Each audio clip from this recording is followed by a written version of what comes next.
Welcome to Building the Future. I'm your host, Kevin Horick. You can check out new episodes of the show every Tuesday and Thursday at 2 p.m.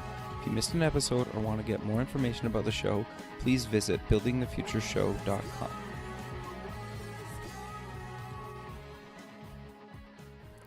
Welcome back to the show. Today we have Nate and Ian from SoleBid. Guys, welcome to the show. Thank you for having us. Thanks for having us. Yeah, I'm excited to have you guys on the show. I think what you guys are doing is actually really innovative and cool and kind of fascinating to me. But maybe before we kind of get into SoleBid, let's get to know each one of you a little bit better. So, Nate, do you maybe want to start off and kind of give a bit of a background on yourself, kind of where you grew up, where you went to school, and how you got to SoleBid? Yeah, sure. Yeah, so my name's Nate Raymond, and I hail from Western Massachusetts. Spent my time growing up in the Springfield area. Okay. As I got a little bit older, I was able to venture out, towards Boston, and then eventually found myself in West Palm Beach, Florida, where I opened up a mortgage company. That was really my intro into being an entrepreneur and in the startup scene, and it went really well for about a couple years, and then we got taken out by the housing crash. Right. So, learned some hard knocks, but I'd say I learned a lot from that. From there, met my wife. We ended up moving to Colorado for about 5 years, where I spent my time doing corporate consulting work for Fortune 500 companies, mainly around the business development arena. And, from there, moved back, met up with Ian, and we partnered up to get SoleBid going. Sure. So, Ian, maybe do you want to give a bit of background on yourself?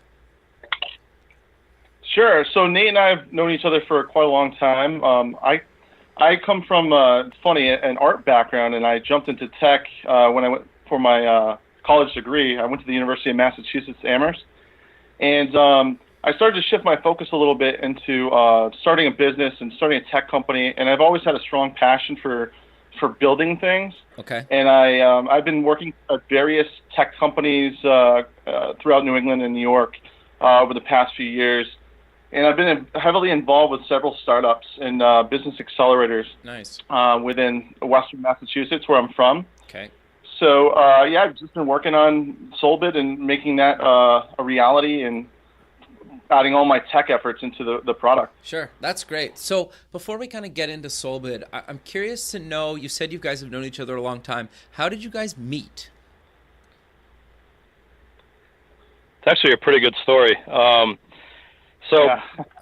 This is back in high school. Okay. And at that point in time, I decided I want to get my feet wet in the e-commerce space. Gotcha. So I didn't know the first thing about computers. I mean, I knew how to use, Microsoft Office, but I didn't know how to write HTML or JavaScript or anything to that extent, and I wanted a website. So me and Ian both have a mutual friend who introduced me to Ian. He's like, this is the guy that will build your website, and he can show you how to do everything that you need to know to get your business running. So met with Ian. He helped me get everything, going, and things went pretty well. It was a nice little hobby I had for a while.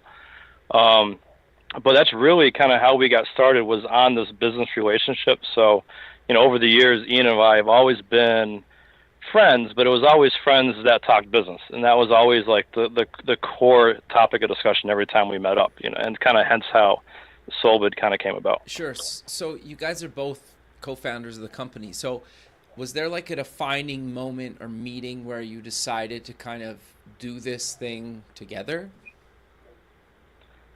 Yeah. Oh, yeah. So Nate and I had been talking about, working on a project for quite a long time.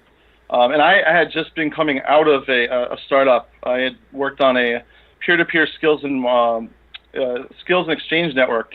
Okay. And we tested out the idea, and it wasn't doing too well. We were too early to the market at one point. And I had been talking to Nate about working on something, and he and I got together over scotch, and we started hammering out the ideas for SoleBid. Okay. No, very cool. So what exactly is SoleBid, and why did you guys decide that there was kind of a hole in the market that you needed to kind of solve? So Ian and I, like I said before, we like to top shop and, talk about the different things that we see going on in the industries. And both Ian and I have always had this kind of unique passion for renewable energy. It always seemed to come about in our conversations. And, we really noticed this huge boom in around 2014, early 2014, and we were talking about it, particularly in the residential sector, of how solar was just crushing it as an industry. And it was an exciting conversation, and we were looking at it, and we started doing a little digging and realized that, wow, commercial is really kind of lagging behind. It seemed like there was a lot of complexities in the commercial sector that were roadblocks that the residential sector really wasn't experiencing. So you come in and see larger solar companies coming out there and dominating this residential market while this commercial market was just kind of lagging behind. So really at that moment, it kind of hit us. It was like, well, with your skill set and my skill set, Ian, we can totally get in here and we can make this an easier way for businesses to go solar by kind of removing some of these complexities and these bottlenecks that we saw. So that was really the defining moment where we immediately jumped on it. And the way we jumped on it is, I think it was like not even a day after we came up with the idea of let's tackle this, we noticed there was a Clean Tech Northeast accelerator program that was coming out, and we had like 1 day left to apply to it. Nice. So we threw our application in, it was a complete hack. Got it in there, and we got accepted to their TDP program, nice, which was phenomenal. So yeah, we ended up spending the remainder of the year basically, building out the concept and basically building out the process and kind of mapping out how our software platform should work. No, I love that. I think that's interesting to me. So you kind of obviously just mentioned kind of what exactly your target market is, but how do you actually work with, these companies to actually get kind of solar panels on their rooftops or wherever, I guess? Sure.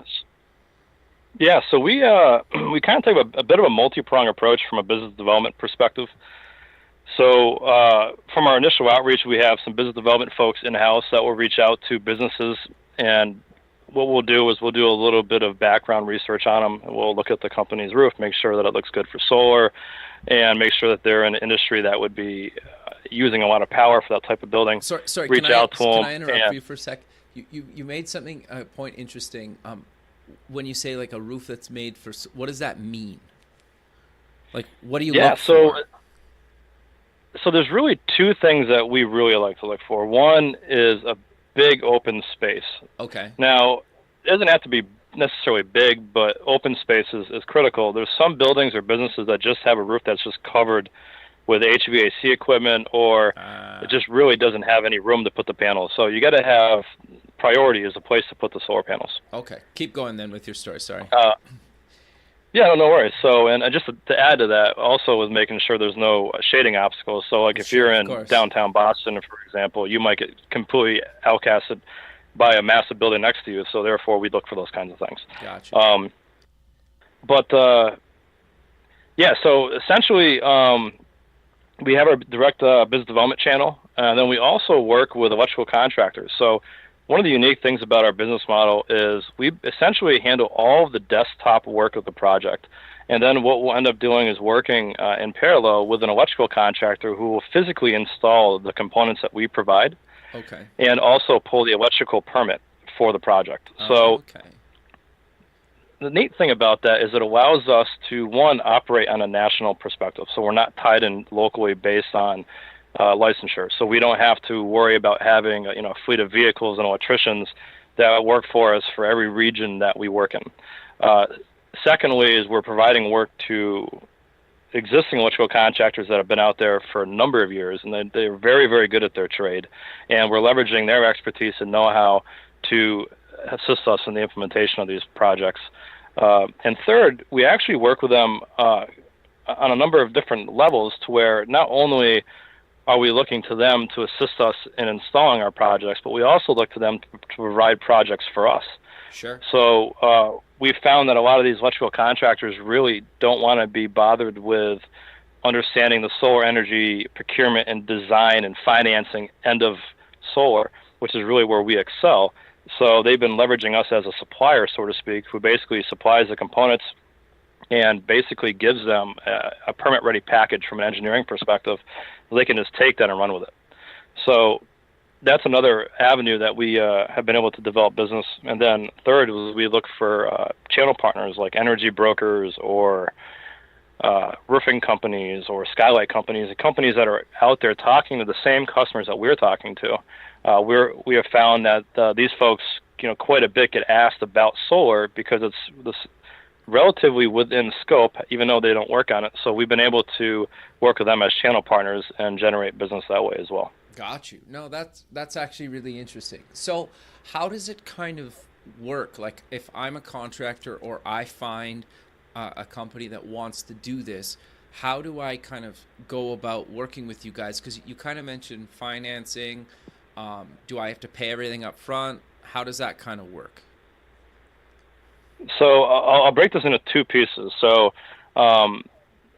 first off, we'll basically handle everything in seamless. So the customer comes to us, and here's an electric bill. We take care of the rest. We can provide 100% financing. We've found that a lot of companies like to either pay for the systems up front because they get a little better return. You're not paying that interest rate. Right. However, we can do 0 down, 100% financing and get the project financed through one of our banking partners. The biggest key to this really is the software platform, which Ian can talk about. That's really his wheelhouse and his expertise, and that really what defines our business and what is an incredible tool that allows us to automate the majority of this process.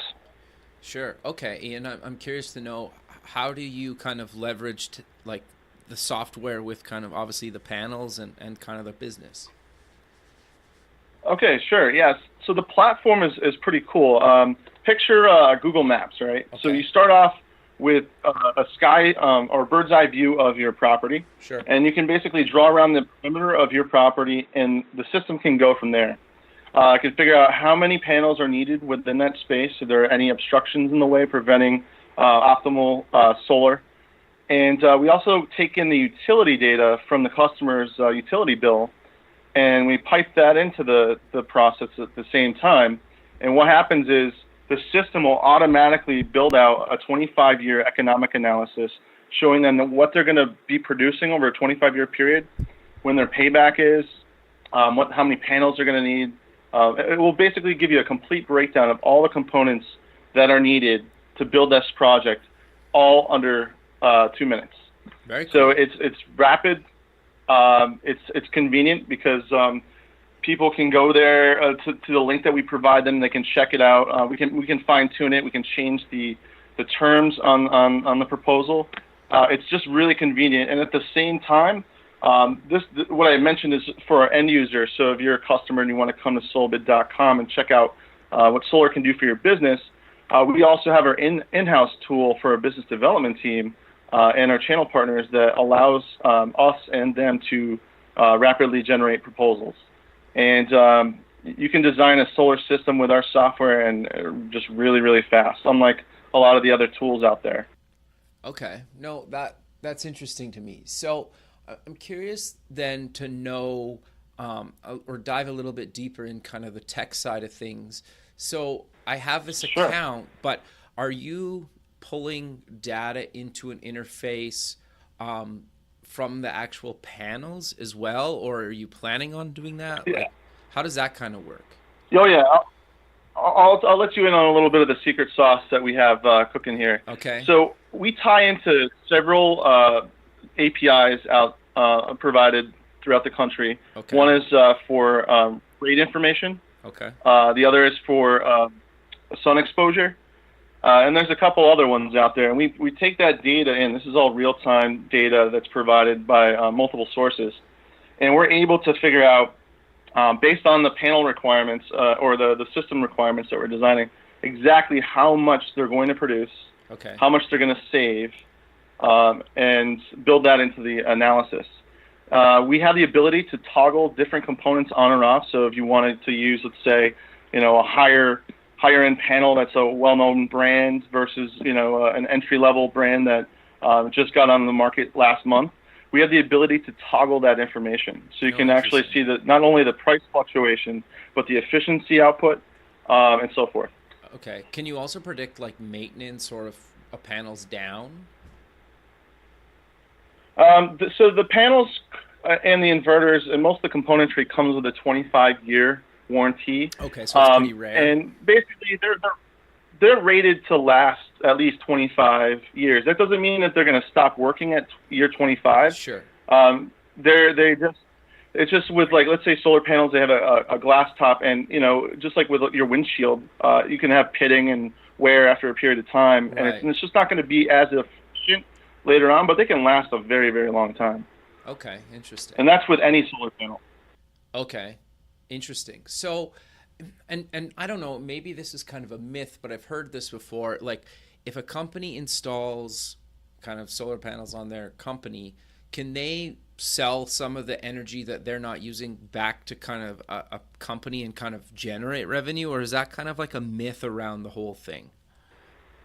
So, essentially, you can allocate additional, they call it net metering credits. Okay. They call it from a host account. So if you're basically the host of the solar power and you over generate net metering credits, you can sell those off or allocate those to another entity. It just has to be within your region. Oh, okay. Now, but I can tell you that 99% of the time that we run into this, the building's area of roof doesn't necessarily equate to enough additional credits to make it advantageous to move forward. Gotcha. Typically, most businesses are seeing anywhere between 25 and 75% production from a rooftop system. They're not usually exceeding 100%. I got you. Okay. No, that. But something I wanted to backtrack on a little Sure. bit. So to add to Ian's last statement, we do have the ability to monitor down to the module level. Okay. Within the platform. So it's not what it is. It's really a combination of both API and third-party equipment. So it depends on the equipment that we put in. So we specify equipment that comes with a monitoring package that we can wrap into the SoleBid platform. So when you're in the SoleBid.com platform, you can go ahead and you can view your energy production, and then it will also give you email alerts if something's down. So let's say, for some odd reason, an inverter went down. Sure. It would go ahead and would trigger a notification to your email, and you could also, in that platform, be able to see each module and how much power each one is producing. Okay, interesting. So how often would you generally say people check this stuff? Is it once a month, once a quarter, or they just kind of wait for an alert? Or how do you, like, it seems to me anyway, like I kind of set it up, and then if there's an alert or I need to deal with something, if it just sends me an email, then I'll go look. I might check it a couple times a year just out of curiosity because I'm kind of fascinated by it or whatnot. But it doesn't seem like a daily kind of thing, correct? Yes. So solar is almost like a set it, forget it type of system. And the reason behind that is there's really no moving parts. Okay. There's no bearings that you got to grease. There's nothing that's going to break down over time. I mean, granted, you will get degradation over a long period of time, and eventually, over the course of time, your inverters are filled. But you're talking about a 25-year life cycle. So the inverters that we choose, the mounting systems that we choose, and the modules that we choose, we're very specific on the types the brands that we go with, because we want to have those extended warranties. Gotcha. So we ensure that you're going to have something that's going to last. I mean, there is inverters out there that have 10-year warranties on them. We just do our best to ensure that, hey, if we're going to give you a 10-year warranted inverter, we're going to include in the price that extended warranty for the 25-year period to give the customer peace of mind. Sure. Is the fact that you guys mentioned you use different kind of panels and whatnot, do you guys have to write different software depending on the actual hardware, or is it pretty similar? So based on it's just a matter of like changing the value in like wattage and just the size of the panel. Okay. And it basically that value gets fed into the overall proposal mechanism. Gotcha. And then you can figure out like how everything's going to end up. Okay. It's pretty straightforward. Sure. And then do you guys like stock a bunch of kind of panels, or do you just kind of have a, if I'm an installer and I have a client, do you actually just send them to me? Do you just send them right to the building? Does it come through your warehouse, or do you kind of have like a drop ship, I guess is kind of the best way to put it? Yeah, so we totally run a dropship type of setup, and so I can explain that to you fairly simply. So we work direct to manufacturer. Okay. So, for example, we would get direct from the manufacturer a truck shipment or an allotment, and that would get sent to the job site. And prior to all the equipment being shipped to the job site, we would have a storage container put there. Gotcha. So you might have 2 or 3 storage containers, depending on the size of the job. Sure. And they would go ahead, and we would pay for liftgate service, and they would load the storage containers, and then each one of our systems comes with a keyed padlock. Okay. That the installer has. So really, I mean, if you think about the way they get this, it's like they get a full package. It gets drop shipped, it gets tucked away in a box with a lock on it. They have the combo to the lock. They show up, they unlock it, and they install it. Gotcha. So we try to make it as easy as possible. We try to give them everything they need that's going to be on the solar side of things. They obviously will bring their own conduit, copper wire, etc., sure. Which is just your typical, stuff you'd get down at the electric depot. Yeah, we make it as seamless and clean as possible. Got you. So I'm curious then, you guys got through this kind of accelerator. Did you guys raise another round? Did you self-fund? Are you guys kind of walk me through kind of how you're funding all this, or are you guys kind of profitable yet, or where are you guys kind of at in that stage? Yeah, so we in the very start of the business, we totally bootstrapped. Nothing but a credit card up until profitability. Nice. So I think it was more of me and Ian looked at it as a challenge. Okay. It's like let's see how far we can go, right? Until we need to get money. And we never ran into the situation where we actually needed to get third-party funding, which we it's almost like a pat ourselves in the back, but it was a lot of hard work. It was a lot of stress. Sure. But we got where we're at.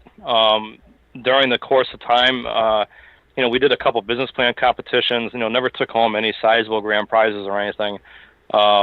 We actually had an interesting moment at one point where very early on we were accepted as a semifinalist into the Miller Lite Tap the Future competition. Nice. And we got to do so cool. We got to do a pitch, and we ended up pitching Damon John, the gentleman from the Shark Tank. Yeah, sure. That's awesome. Yeah, so that was a lot of fun. It was it brought about a lot of confidence, and we spent some time in the back talking with him, and he was talking about I love solar, and what you guys are doing is phenomenal, and it's almost like the kind of whisper, like, you guys are phenomenal, you guys should have taken this, but it was good. It was a lot of confidence got inspired from that, and we took that running to developing the platform, which it took some time, given the fact that we didn't have $1 million of seed funding, and sure. No, sure. we worked through it, we got it done, and I would say that if you compare the platform we got to some of the third-party apps that are out there right now, our blows it away, and we did it on Bootstrap, so we're pretty proud of ourselves for that. Sure, and I think the thing that was interesting to me when we talked kind of a while ago is bootstrapping kind of a hardware software startup is obviously way more complicated and hard than if you're just doing one or the other, right? And so I think for me, it was cool to hear that you kind of did both, kind of bootstrap, right? And I think that's pretty cool. But I'm curious to know, and I get this question sometimes, is you guys have an advisory board, and how did you guys decide who you wanted on it, and kind of what do you recommend people look for when they're picking people for their advisory board? So I'll split this question with Ian. Sure. So it really kind of came about. I mean, it was Ian's the one who brought this up. Okay. So we first started the business going, and we're making moves, and Ian's like, we really should look at getting an advisory board. And I was like, I agree with you. Let's do this. So the first person that we approached was actually our mentor from the Clean Tech Accelerator program, and he was all about it. He's like, yeah, I'm totally game on. Let's do this. So he was the first person we brought on, and And then Ian has some amazing contacts, where he brought on some gentlemen. I'll let him kind of fill in the rest here. Yeah, so I had some contacts from my past with working with people in New York and New England. So I had a gentleman, his name's Ken Appelman. He was actually co-founder and CTO of About.com. Okay, and he also worked on the old Prodigy services way back in the day. Yeah, I remember that, yeah. So I've known him for a while, and he was like a mentor to me for a long period of time. So I thought he was a good fit for our board. And okay. There was another gentleman who I had worked with from my previous venture who was a great asset and mentor, and he seemed like a great fit to have on our team as well. And then the other gentleman that we have, I actually work with him on a regular with another project, and he just adds a lot of value to what we have on our team. And it's really about who you work well with. You want to look for like individual focuses. So each one of the individuals that we brought on the team has a specific like focus for what makes the company like a good group. So we look for like our tech guru, our financial guy, our legal counsel, and so forth. And we kind of brought them all together to get their like expertise in each one of those sections. But not everybody will have access to that pool of people. Sure. So it might be a little bit more difficult for somebody that's just starting up to get a team of like Avengers together, basically. Sure. No, So you mentioned then some of them were your mentors. How did you originally get them to mentor you? Because that's another question I get asked sometimes. Okay, so two out of the group that we have, so Ken Appelman, I had basically worked with him on a startup called Music Link back in New York long ago, and he had advised me on certain like programming techniques and how to apply things for. And I had been talking to him for many years, kind of bouncing things off of him, and I just felt like he was a great asset to have. And the other gentleman, Tom Fox, from my previous venture I met him at the Valley Venture Mentors Accelerator, and he was a mentor for the startup that I had at that time. And he had some great feedback.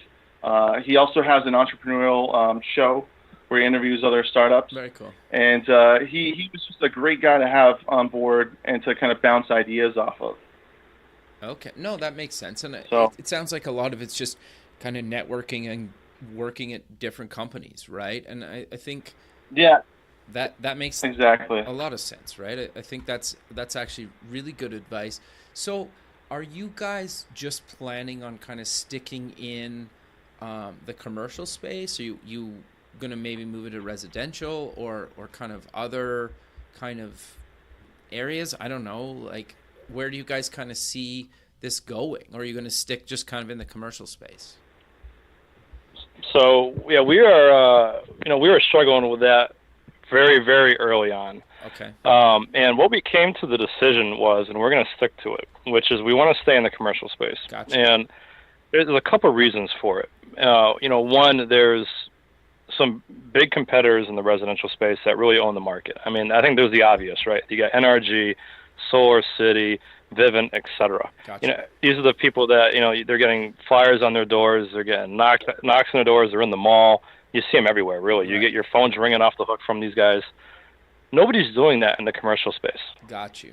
Not necessarily those tactics, but what I mean by that is there's not the coverage in the commercial space as there is the residential space. And the reason being is the commercial space is just more complicated. Sure. You have longer project cycle times. You have different types of service voltages for the interconnection. Okay. So, you might find that each project might run a 208 three-phase. You might have a 480 volt three-phase. You might have a Y or a delta, which will, if it's a delta, you're going to need to have a special transformer that's going to be built for the project.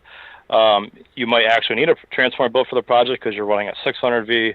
So these are the types of things from a project perspective that make it complicated. And then you have the finance issue. When you're looking at a residential homeowner, they have a credit score. Very, very easy to figure out whether or not someone's creditworthy. It's based on the credit score, based on an asset, and then you can go ahead and you can finance the project. In the commercial space, it's really more of a custom finance solution for each company or business. Okay. So you're getting 3 years worth of financials, you're reviewing that, and then you're taking that to determine what's the next step or what you need next to get the finance package put in place. So there's also there's a dearth of lenders out there that are financing the commercial rooftop space, unlike the residential space where people are getting energy efficiency home loans, Fannie Mae, FHA type loans that are very easy and accessible to capital. So we felt like commercial is really where we excel, not only because of the fact that there's not a lot of competition, but it's because of our background. So my lending company in West Palm Beach, we spend a lot of emphasis on commercial financing. Right. So I might be a bit of a unique person to be in this situation in solar because I have this finance background. So for me, I'm like, financing, that's a breeze. We can take care of that. And we did. So we put together a nice and easy package and way to get things funded nice and quick. Sure. We found some fantastic banking partners that we can go ahead and we can do 100% financing or 90% financing and get these projects bankrolled fairly quickly.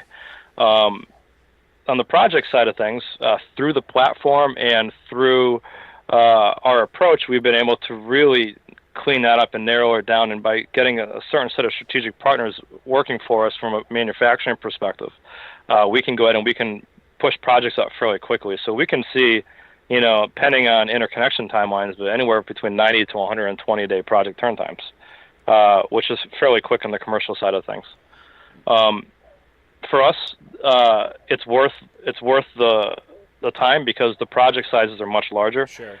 So on a residential side, they might be pushing a 5 kilowatt to 10 kilowatt system size. Mm-hmm. We're pushing a 50 to 500 kilowatt size. Okay, sure. So, our projects are in the hundreds of thousands to millions. Gotcha. Whereas a residential side, you're talking a few grand. Sure. So for us, it's a really completely different animal, and you have to approach it completely differently. And with our skill set and with the way we built SoleBid, it's really geared towards the commercial sector, and our game plan is to own it.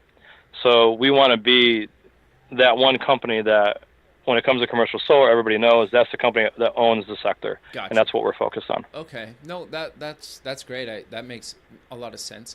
Is there something like when you guys kind of approach a company that's maybe, obviously I think by now everybody's kind of heard of kind of solar as a thing and a viable option, but is there kind of common misconceptions about it or kind of hesitations that you guys hear kind of on a regular basis that are true or maybe not true that you maybe want to kind of quickly mention? Because I'm kind of curious to know if there's anything that, because you read stuff online sometimes and you're like, well, is that true or actually true or not true, or is there kind of common things that you could maybe prove or disprove? Yeah, it's actually kind of interesting. The top three, I would say. Okay. I say the first one is fear of the solar energy system ruining the roof or causing leaks in the roof. Got you. So, for one, the majority of the systems that we do typically are ballast mounted, so there's no penetrations in the roof surface at all. Okay. So we use a roof-friendly ballast tray that basically everything connects to. The weight load is very low. They're a 10-degree tilt, so you don't have a lot of wind load to put on the system. So there's really no negative or ill effects to the roof membrane that happens. So, when you're looking at your slope roofs, you do have to secure those to the roof. You do have to penetrate the roof. However, the penetrations are completely sealed, just as if they were going to attach an HVAC system on the roof or anything else, which all these businesses already have. Sure. So it's really, these things are done by professionals. They're built by professional companies that, and most of the mounts are actually made by companies or designed by folks in the roofing industry anyways. Gotcha. So it's really no different than anything else if you're going to put on there. And to add to that, the funny thing is a lot of folks don't even realize it, but their roofs have penetrations in the roof itself. Sure. Like if you look at the way they do a flat roof system, they're going to roll out like a 4-foot wide roll of EPDM, and then they're going to mechanically attach that thing along the seam, and then they're going to hot weld the seam, and they're going to keep rolling it over. So it's really no different than that. Sure. So from that would be the biggest one. Number two, which is this is one that we find to be funny. Are they going to blow off my roof? Oh, okay, and, interesting. Sure. Okay. Yeah, and it's like, well, no. These solar energy panels these systems are all mounted together, and you could think of like a webbing format, or they're all interconnected. Got you. So you're not going to just have a single panel that's going to go flying off. On top of that, they're all attached securely, and they're designed by engineers, professional structural engineers. So these things, they're not going to go anywhere. Sure.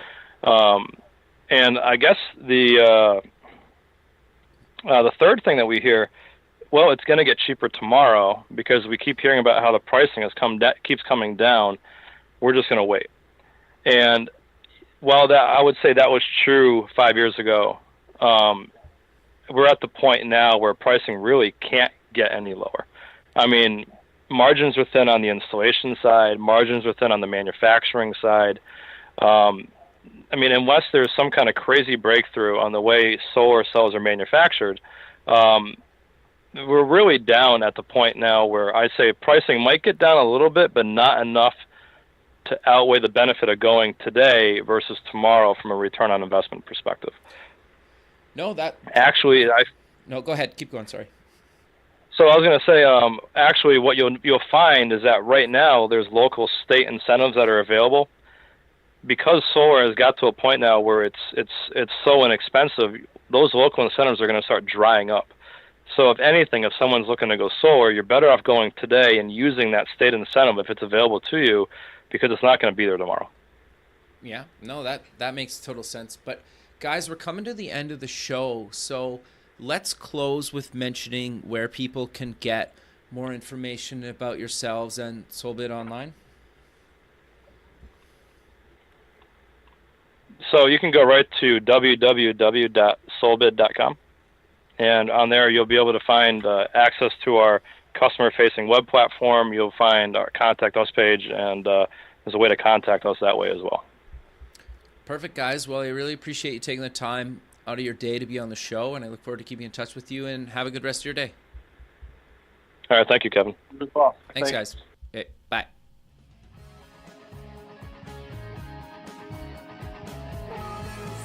Thanks for listening. The music for the show is done by Electric Mantra. You can check them out at electricmantra.com and keep building the future.